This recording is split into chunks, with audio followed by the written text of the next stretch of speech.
Hello guys, welcome to my channel genetic coding. तो अभी तक हमने ऑपरेटर्स कंप्लीट कर चुके हैं। अब हम यहाँ से कंट्रोल स्टेटमेंट्स स्टार्ट करेंगे।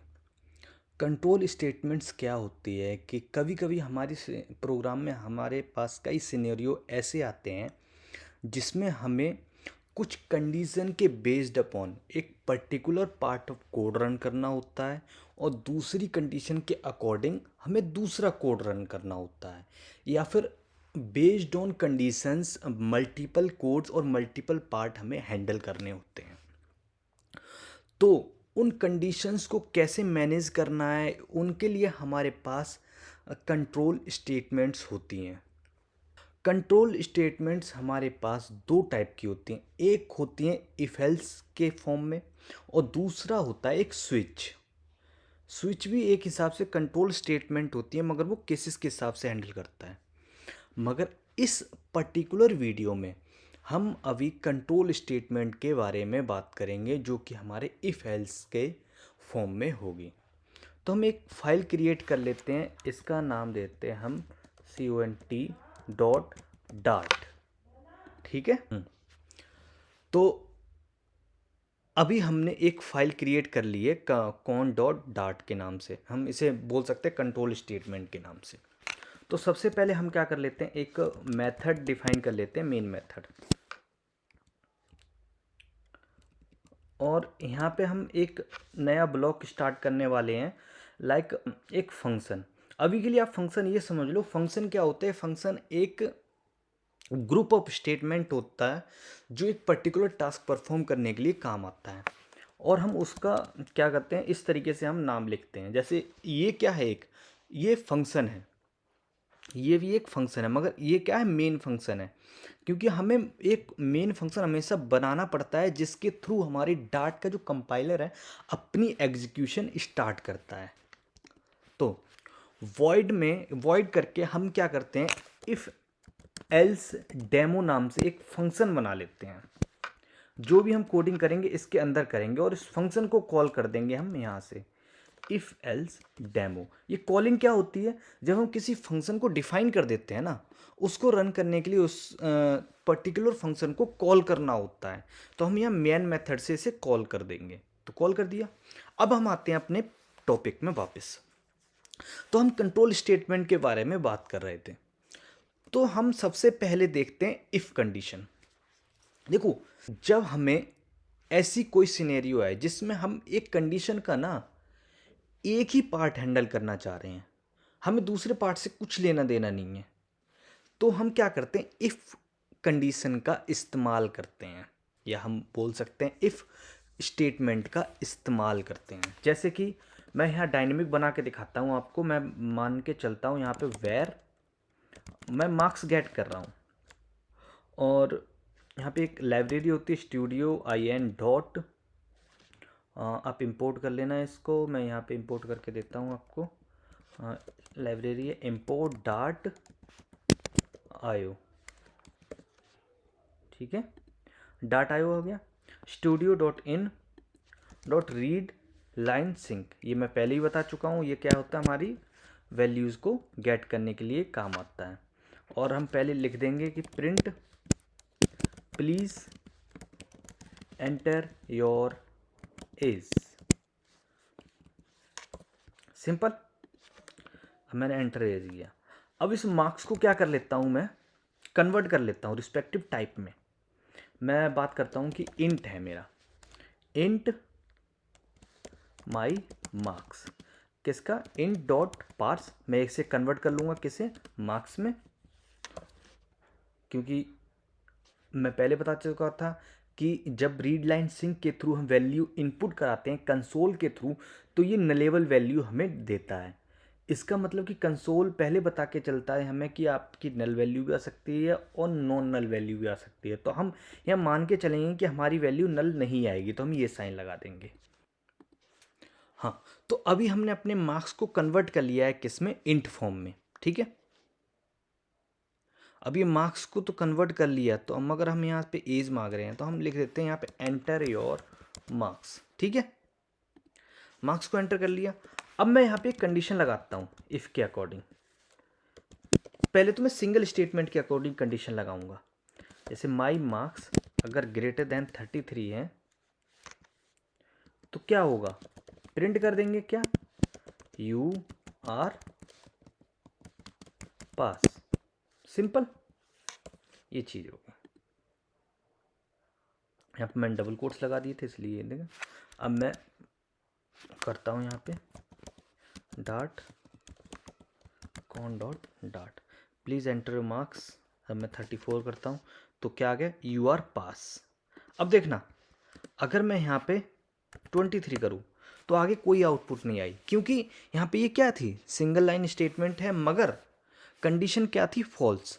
और फॉल्स के लिए हमने यहाँ पे कोई भी स्टेटमेंट या कोई भी कोड नहीं लिखा है, क्योंकि हम यहाँ पे सिंगल इफ़ का डेमो दे रहे हैं। ठीक है, ये क्या होगी, सिंगल इफ़ स्टेटमेंट होगी। अच्छा, अभी क्या मैंने यहाँ पे देखो ये क्या हो गया, एक सिस्टम है कि सिंपल एक सिंगल स्टेटमेंट ही एग्जीक्यूट करेगा। अब मैं क्या चाहता हूँ कि इसमें मल्टीपल स्टेटमेंट लिखना चाह रहा हूँ, तो इफ़ के बाद हम क्या कर देंगे, करली ब्रैकेट लगाएंगे। अब हमारे पास ये ब्लॉक बन गया एक। अब इस ब्लॉक के अंदर आप जैसे मर्जी जो भी स्टेटमेंट लिखें वो आपके पास होंगी। और प्रिंट एक नई स्टेटमेंट हम लिख देंगे, यू कैन गो फर्दर। ये आ गया। अब ये दो स्टेटमेंट हम यहाँ पे काम कर लेंगे,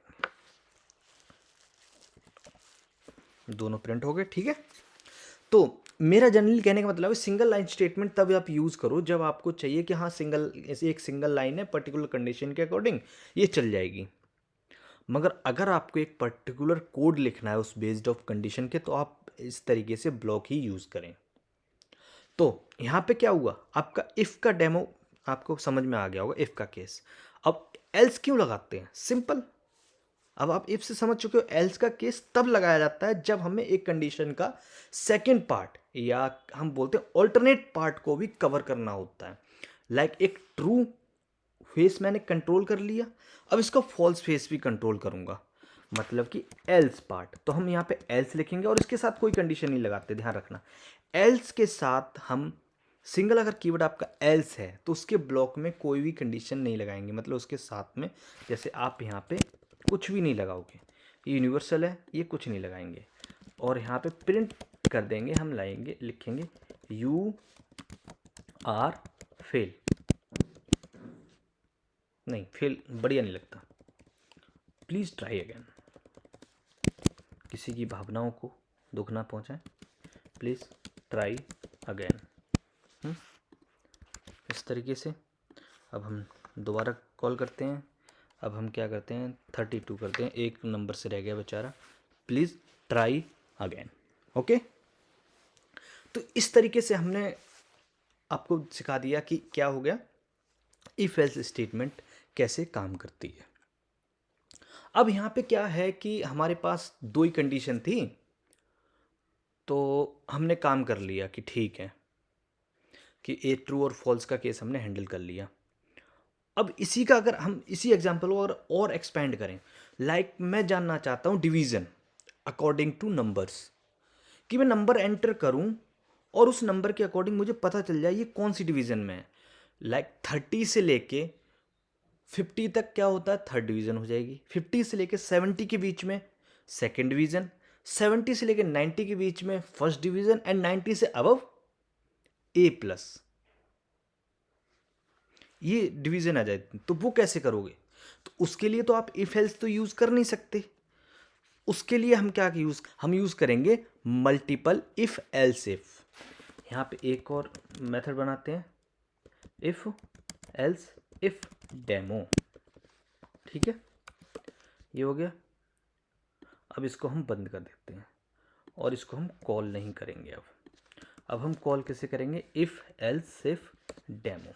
ठीक है, फंक्शन की टेंशन ना ले, जब मैं फंक्शन वाले पार्ट में आऊँगा तो मैं फंक्शन को डिटेल में आपको बता दूंगा कैसे क्या होता है इसमें।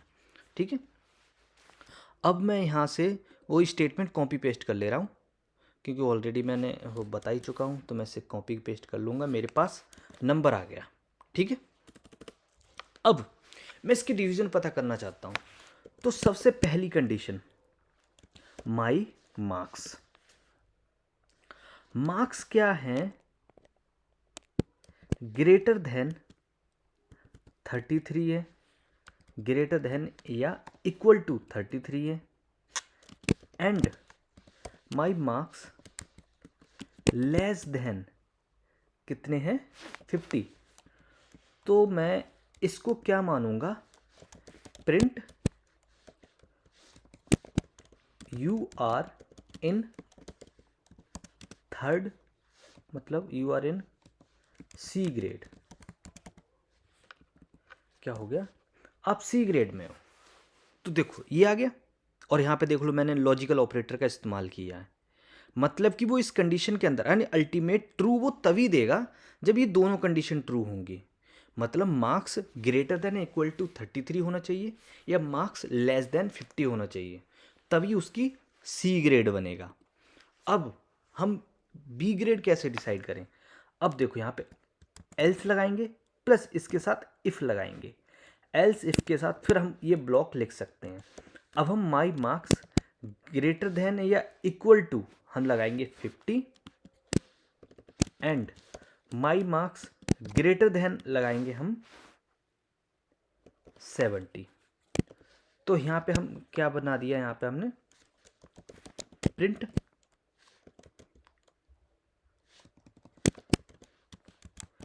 You are in B grade. Okay, तो बी ग्रेड का आ गया। अब एल्स इफ माई मार्क्स, अगर जो भी मार्क्स हैं ग्रेटर देन इक्वल टू क्या है 70 and my marks less than कितने हैं 90 से। ओह यहाँ पे गलत कंडीशन लगा दी मैंने, यहाँ पे लेस देन लगाना 70, हाँ लेस देन 90 है। तो क्या हुआ, मैं प्रिंट कर दूंगा you are in A grade. ठीक है, ये चीज़ हो गया। अब बाकी अब दूसरी कंडीशन क्या रहेगी, सिंपल, अगर मार्क्स क्या होगा 90 से अबव होगा, मतलब मार्क्स 90 से अबव होगा तो क्या लिख देंगे, print you are in A plus grade. Okay, तो हमने ये क्रिएट कर लिया है प्रोग्राम। अब हम इसे रन करके देखते हैं। तो यहाँ पे टाइप करेंगे डाट cont डियर डाट, तो आप यहाँ पे एंटर करेंगे मार्क्स 56। तो आप देख सकते हो क्या आउटपुट आई, you are in B grade. ठीक है, ये चीज़ बन गई। अब दोबारा से रन करके देखते हैं, कोई और लिखते हैं, हम 96 लिख लेते हैं, आ जाएगा ए प्लस ग्रेड। हाँ देखो हम आ गए ए प्लस ग्रेड। तो ये क्या हो गया, हमारे पास मल्टीपल कंडीशंस हैंडल करने के लिए ये काम आ जाता है। तो ये हमारा क्या होगा, इफ एल्स इफ का केस हमारा कवर हो गया है। अब हम एक और केस हैंडल करेंगे, कौन सा, nested if else. Nested if else क्या होता है कि इफ एल्स के अंदर इफ एल्स, मतलब कि कंडीशन के अंदर कंडीशन, कंडीशन के अंदर कंडीशन लगाना।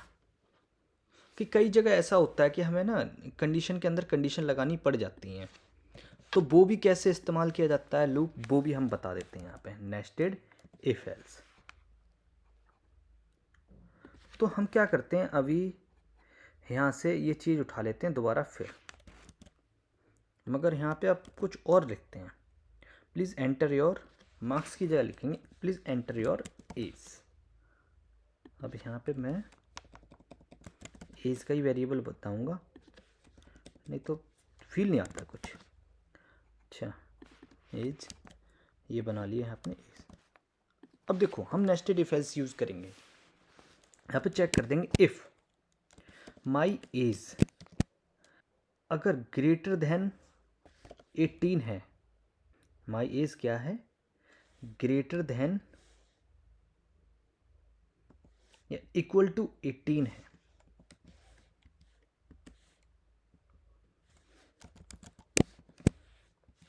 तो यहाँ पे हम प्रिंट कर सकते हैं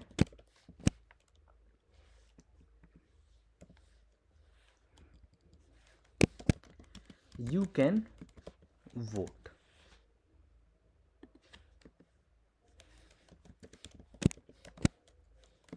What you can't marry. मैं इंडियन सिस्टम की बात कर रहा हूँ। इंडियन सिस्टम में 25 है लड़के की शादी की उम्र, इसलिए ये चीज़। तो हम क्या करते हैं, माई एज ग्रेटर देन अगर 18 है and my age less than अगर 25 है, you can vote but can't marry. इसके अंदर आएगा, अगर बाहर है तो एल्स इफ माई एज, मतलब जो भी है, माई एज लेस देन 18, अगर माई एज क्या है यहाँ पे, लेस देन 18 है, तो यहाँ पे क्या कर देंगे, यहाँ पे दोनों कंडीशन फेल्स हो गई अब उसकी। Print you can not vote and also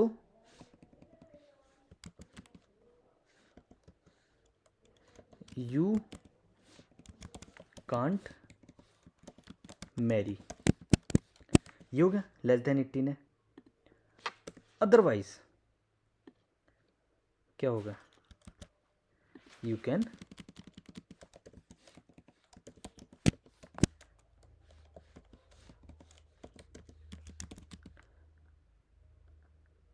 can marry and vote. ठीक है, ये चीज़ है, ये बना दी हमने। ये क्या हो गया, नेस्टेड इफ एल्स हो गया इस तरीके से। यानी इफ़ के अंदर, इफ़ एल्स के अंदर ऐसे, आप ये इफ़ एल्स इसके अंदर भी रख सकते हैं, इफ़ के अंदर भी। मैंने एल्स के ब्लॉक में रखा है, आपकी जैसी मर्जी वैसे रख सकते हैं। मतलब कि हम एक के अंदर एक इफ़ एल्स यूज़ कर सकते हैं, बस कहने का मतलब ये है मेरा। अब मैं एंटर एज कर लेता हूँ, मैं 17 करता हूँ, क्या आएगा, you can not vote and also you can't marry. बिल्कुल 17 की एज में ना तो आप वोट ही कर सकते हो, मतलब ना तो देश ही चला सकते हो ना घर चला सकते हो, सीधा सिंपल बात। अब दोबारा लगाते हैं, अब मैं 19 करता हूँ, तो क्या बोलेगा, हाँ भाई आप वोट कर सकते हो। अच्छा दोबारा से करते हैं, अब हम बोलते हैं से 26 है भाई, of course you can marry and vote. आप वोट भी कर सकते हो, यानी अब आप देश भी संभाल सकते हो, प्लस अपना घर गृहस्थी जीवन भी संभाल सकते हो। बाकी यही कहूँगा, इन्जॉय करें इस प्रोग्रामिंग को। और ये हमारी थी क्या, कंट्रोल स्टेटमेंट इफ़ एल्स की डेमो। ओके, अगर इसमें आपको कोई भी डाउट आया हो तो कमेंट सेक्शन में मुझसे आके पूछें, ईमेल के थ्रू आप मुझसे ज्वाइन हो सकते हैं। और ज़्यादा से ज़्यादा इस वीडियो को लाइक करें और सब्सक्राइब कराएं चैनल को मेरे, ताकि मैं ज़्यादा से ज़्यादा अच्छी वीडियो आपके लिए लाता रहूं और आप मेरी नॉलेज से बेनिफिट हो सके।